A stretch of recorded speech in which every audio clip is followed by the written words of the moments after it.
hop on up here.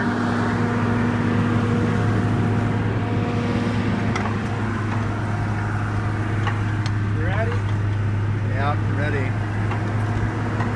So what are we doing here, Rich? We're shovel logging a bunch of crap. Okay, so name and age. Richard French, 30 years old. Yeah. So how long you been doing this? About 6 years. How'd you get into logging? Well, my dad was a logger for a long time, mostly a cutter. Then he had to have back surgery, and we had a little 15-acre thinning lined up, so I quit my job as a hot mudder to go run cable skidder in this little thinning.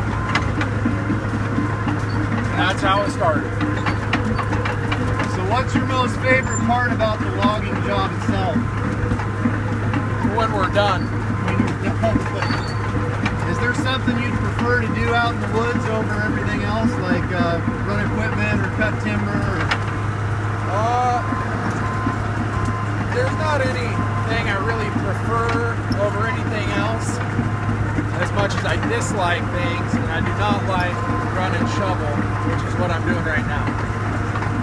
Although shovel logging is better than loading trucks, but I'd much rather be anything out in the woods where I'm out, whether it's running a skidder or falling trees or anything like that. But sitting up in a loader all day is about as lame as it gets. It's not your bag.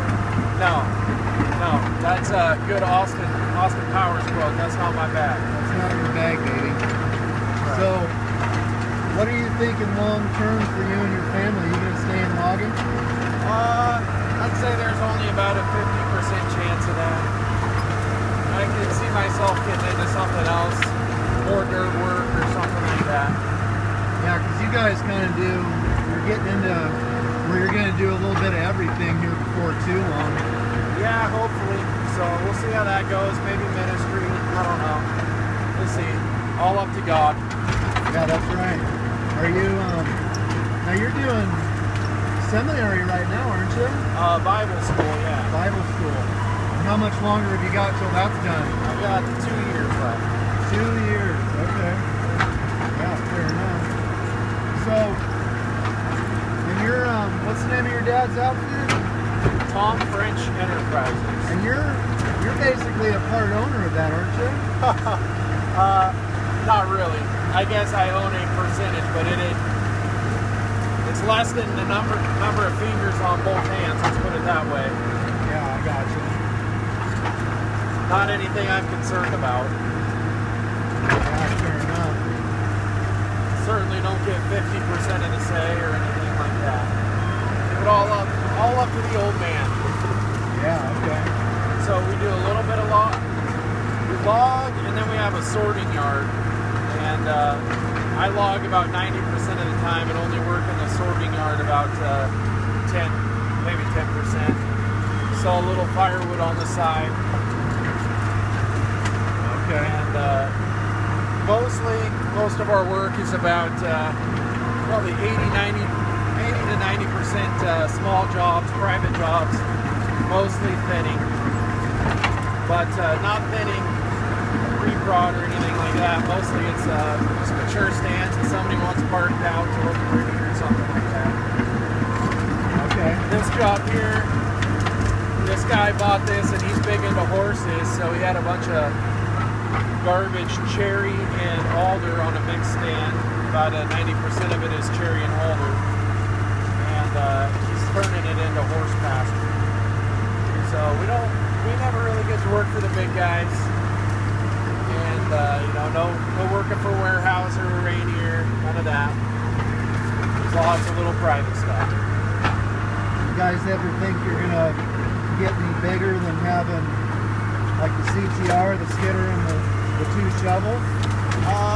Probably pretty unlikely. We might get more work and got three pieces of equipment there with only 2 guys, so we might hire another guy at some point in time to run the third piece of equipment. It's like right now, nobody's running our CTR working up wood, and while I'm shovel logging it in. So it wouldn't necessarily double our output, but it would come pretty close. Yeah. We're about to go over a stump here and get a little. I don't want your wife getting mad at me if you put a little extra strain on your stomach. It's all about the core, Rick. Yeah, which is what you heard last time I checked.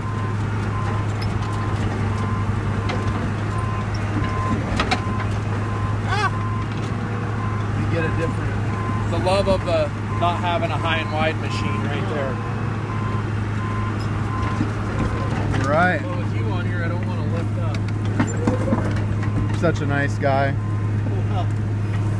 Yeah. There we go. Now we're cooking with gas. Yeah, this is definitely somewhere along the lines of horse pasture territory.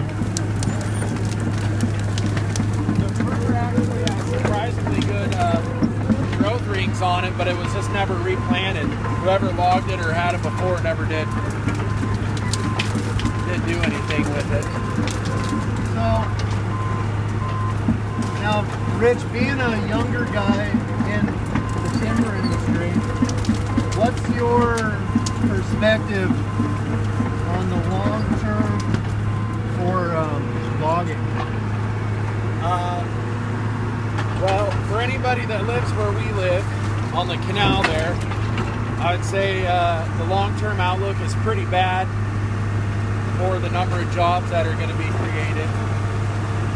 They're just, until they open up the National Forest Service, we're, in the Quilcene Ranger District and the Hoodsport Ranger District are well over 1 million acres of timberland there, and they might log, I don't know, maybe a couple thousand a year, and it's only a thinning, no clear cut, no tower logging, just a thinning at the most. And there's just not as much private ground. Simpson and Pope and Talbot are the two main players on private ground in our area, and they're not very big comparatively on the canal. Not compared to like the amount of ground Weyerhaeuser owns or Hancock owns in some other places. And the other part of it is too, if you want to make it around us, because of how little private ground there is, also as far as just non-industrial timberland, just homeowners and stuff, you pretty much have to have a decent setup. Tough to get away starting out with a little cable skidder and crappy self-loader or something like that to make it work. Pretty much got to start out with at least 100 to 200,000 in used equipment to really make it. But and I think thinning is what's going to be long term probably the best. If you somehow get into cable thinning or get yourself a big old wheeled harvester, that's probably your best bet. Yeah. And of course, always schmooze foresters. Gotta schmooze the foresters. If you aren't doing that, you're probably not going to get too many great jobs. Yeah. I think that's our main problem. We need to schmooze better. You need to schmooze more foresters. Yeah, we're not schmoozy enough. Now, do you guys work with a forester now? We work with a couple guys off and on, but not too much as far as really having a good in with anybody. Yeah. And I know our logging prices are right in line with other guys, so it's not like we're so expensive that we're pricing ourselves out of work. Nothing like that. Yeah, gotcha. Okay. It just is what it is. Right now we're looking for 12-inch plus alder. And if Dan pans out there, you can see I'm going to have quite a time. Yeah, there's not a whole lot of 12-inch plus I'm looking at out there. Uh-huh. I think I see one right over there. Okay. Well, let you get back to work. Rich, thanks for your time. Yep.